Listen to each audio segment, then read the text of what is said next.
Yes, the spectacular start of stage 3 here on the Tour de Taiwan. The huge Bagoshuan Buddha saying goodbye to the peloton as it rolls out. It's the neutralized section. 154 kilometers in total. Only 142.9 of that is racing.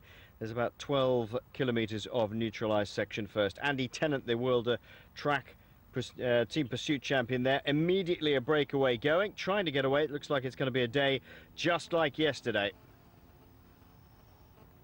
It's nice to see these early parts of a race because not often do you get to see this when you're watching cycle racing. Normally you see it in the big grand tours like the Tour de France where they come into the action with about 50 or 60 kilometers to go. Here you get to see it all right from the beginning. And the Shimano rider trying to push on is Yasui and get something working together. Ooh, moving back up through the cars. The riders from nutrition and so forth. Just been caught out a little bit at the back of the peloton and have got back in. They're not really wanting to let Lee Rogers here from CCN try and escape. He's trying to get away. He's only one of two CCN riders still left. That's a nice handy margin, but Lee is a very attacking rider.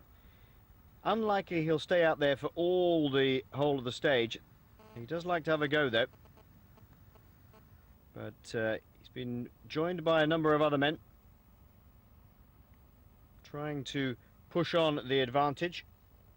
Dan Summerhill, one of them from United Healthcare, you could just see that.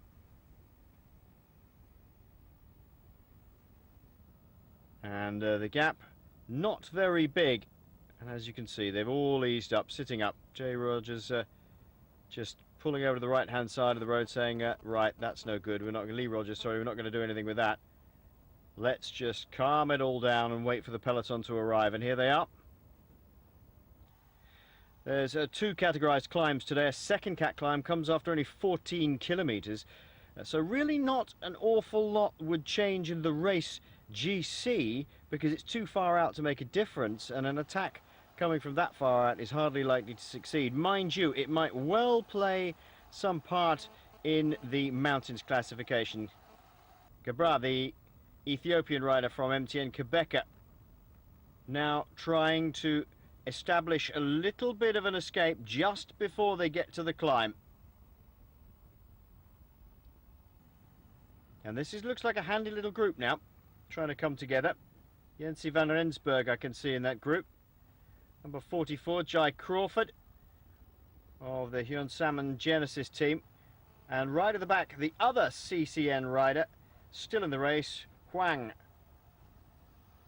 Nice little group, and this is the first significant breakaway we've seen. 9 men, Summerhill United Healthcare, Gosanen of Drapak.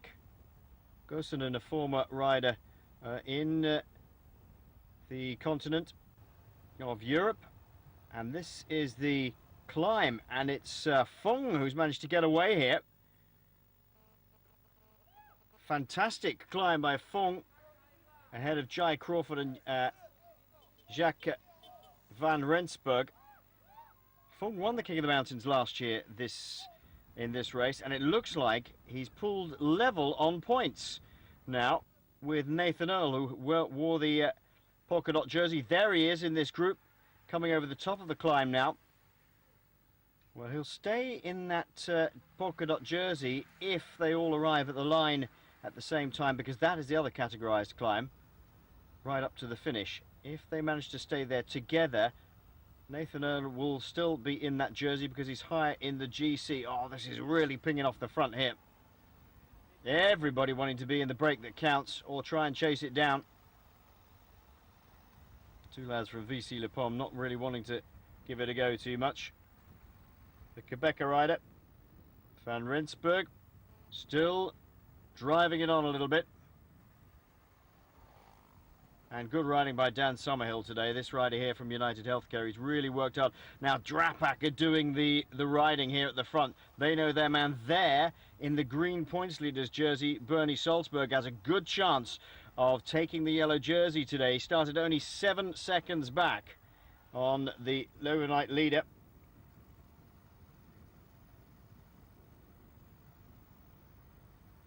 And this breakaway still working well. Pretty hot conditions out there today. They're all working very hard, having to go back to the car. Bit of tactics being talked today, I would imagine, as well. Podzniakov, the rider from Baku, still wears the yellow jersey, and David Clark, the very talented Englishman here from the Baku Synergy team, sitting at the front. He's just sort of policing things really, though, because they don't really need to chase. Drapak need to do the chasing, because if they want to get the bonus seconds at the end, 10, 6 and 4 available, or get away and break the spirit of the Baku team, they've got to do the chasing. Baku don't have to do a thing. They can just sit there.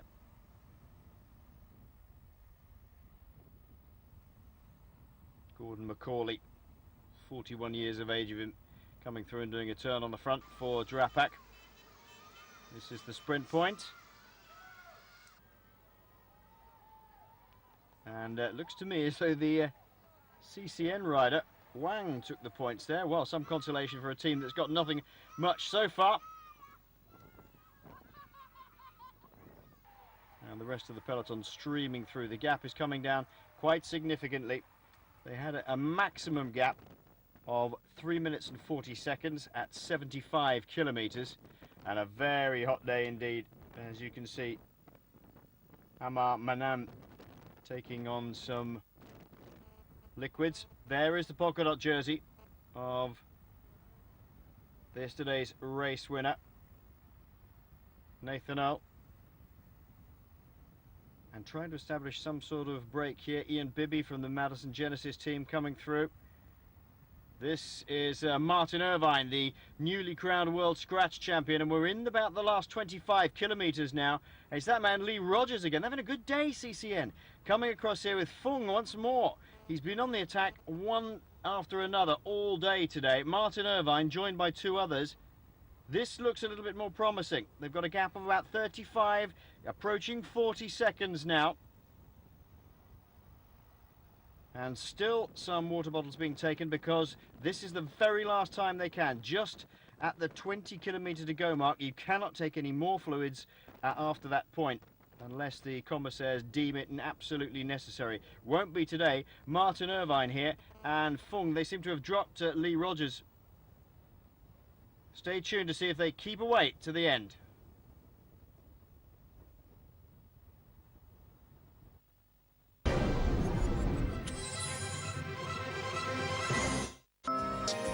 Driving innovation.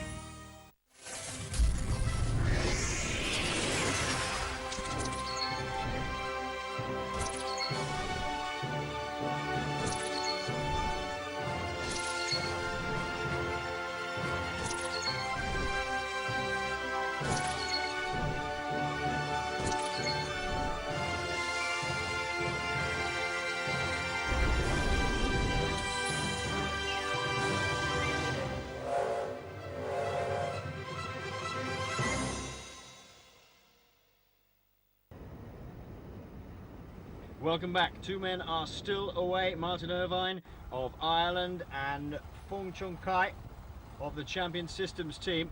They're rolling through. They've got less than 20 kilometers to go. The gap is coming down. They had 42 seconds over the peloton. This was a concerted effort, and Martin Irvine really showing a pursuiter's pair of heels here. Look at the legs on that man.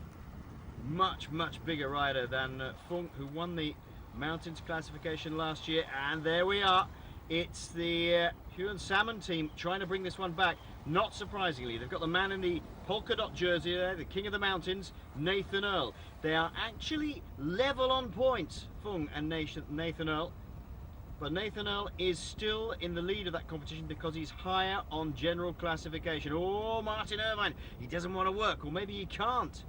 Maybe he hasn't got the legs left. It's not really committed here, and Fung's having to go to the front and do some more work. Well, Martin Irvine looks to me as though he's just hanging in there, and it was always going to be tough. And the Huon Salmon team and the rest of the peloton just sweep it up. Brave attempt, not to be. 4 kilometers to go to the finish. It's a little kick up, a little right and left. And now United Healthcare pushing along on the front. Dan Summerhill had a great day. in the saddle. This looks like Jonathan Clark as well, who's joined him to do some work. Well, they must fancy their chances maybe for Brad White today, coming up to the finish. And Drapak going to be up towards the front because Bernie Salzberger is only 7 seconds off the lead. Remember, Nathan Earl is only 3 seconds off the lead. And the overnight leader, Kirill Podzniakov, is really under pressure. Podzniakov, a good finisher, but he doesn't like riders looking at him. He just likes to race hard. He's not used to this idea of being in the lead of a race, and that's going to cause a few problems for him if he just can't keep the lid on it. Drapak really driving on here. KTM squad, the Austrian squad here, thinking this is a good thing. It looks like Ed Muller, who's in second spot there. He's a fine finisher on this sort of finish. I said to him this morning, come on then, up you get. He was just sitting around waiting to go, and he said, no, my legs hurt. The trouble is, when I go faster, my legs hurt more. This is the final climb of the day. People are looking. There's one rider who's gone clear. It's the Japanese rider, Nishimura. Oh, he's got a good gap. Oh, but there you can see the legs are beginning to tie up. The legs are beginning to tie up. That's a good move by him, but it's a little bit more deceptive than it... Oh, he's gone. He's gone. It's a bit more deceptive than it looks. 200 meters to go, and there's no way he's going to stay out there. He's trying his hardest at 150, but here they come. It's Ed Muller leading them up of the Ecor team. All in the orange. And we'll see them flash past in a minute. Ed Muller was leading them up the hill. Really going for it now. Whoa! That's a massive attack from the Terengganu team. That looks like Aziz, Mohamed Aziz takes the win. That's a magnificent win. Beautiful bit of sprinting by Mohamed Aziz. Well, Mohamed Aziz takes the win ahead of Bernie Salzberger and Andreas Muller, it was, of the Arbo team, taking the third spot there. Bernie Salzberger, 6 bonus seconds. I reckon he moves up to just 1 second behind. During the 300 meter, I see just 1 or 2 people in front. Then I know I can go. Then I start the sprint. Then I catch and win. So today, big for me. First time I win the 2.1. I'm so happy today because before the coming, I also target this stage. And then I win. I'm so happy today. So a magnificent win for Aziz. What a kick that man's got on a finish like this. Choi, he's the best Asian rider still. A good finish again today, the Hong Kong rider. Nathan Earl just about hanging on to that points for the mountains there. And Podzniakov still in the points jersey, but more importantly still in the yellow, but only by 1 second. It's super tight here in the Tour de Taiwan. Well, here is the overall classification. Kirill Podzniakov just 1 second ahead of Bernie Salzberger of Drapak. Nathan Earl only 3 seconds back. Anderson of the Bianchi team at 9 seconds. And tomorrow's stage could be vital as well. 116 kilometres, Taichung City. 2 categorised climbs in this one and a kick up at the beginning as well. That's where the breakaway will go, with under 14 kilometres gone to the sprint point. And then with about 70.5 kilometres done, our first category climb. And a kick up at the end, a third cat to finish the day in Metropolitan Park. There's the profile on the left-hand side. Let's have a closer look. And you can see how that might spell disaster for some and a great day for others. Another tough day in the Tour de Taiwan, especially in this humid and windy weather. There's only 10 seconds separating the top 4 riders. It's going to be a very, very difficult finish. See you tomorrow.